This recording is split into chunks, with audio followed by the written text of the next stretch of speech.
The Big Ten Academic Alliance, or BTAA, hosts an annual competition across its institutional members for Love Data Week.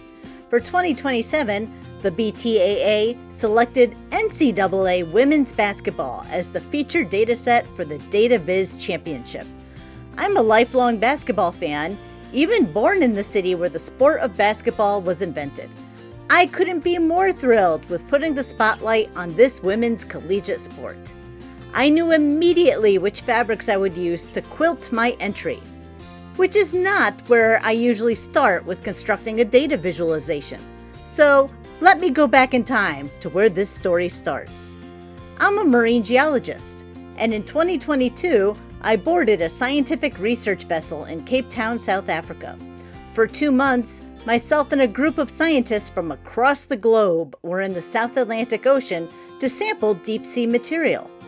One of the scientists I met on board is Japanese microbiologist Mako Takada. It turns out that Mako is also a fan of basketball, and we had several conversations about our favorite teams and players. Mako and I met up again at a post-expedition science meeting in Iceland. I recall our walks around Reykjavik, discussing the growing popularity of women's basketball in the United States. Mako knew I was a quilter, and she brought from Japan a bag of fabric scraps from kimonos her grandmother had made. I was so honored to receive such a special gift. I knew I would use the fabric for a special quilt, but I wasn't sure what the quilt would be just yet. It would take years for my basketball, quilting, and data visualization worlds to all come together. In May 2026, the Big Ten Academic Alliance announced their Data Viz Championship theme of NCAA women's basketball. And this was the moment I had been waiting for, an opportunity to use the kimono fabric gifted to me from a fellow basketball fan I met at sea. I decided to have the quilt highlight the Division I schools that won the women's title, going back to the first year women's basketball joined the tournament in 1982. There have been 17 different institutions that have been named champions over 44 years of tournament play. As Mako's bag contained 18 unique fabrics, I was in luck. I matched the amount of fabric I had with the number of wins for each school, at times connecting school colors with the color of the fabric, such as the blue for University of Connecticut.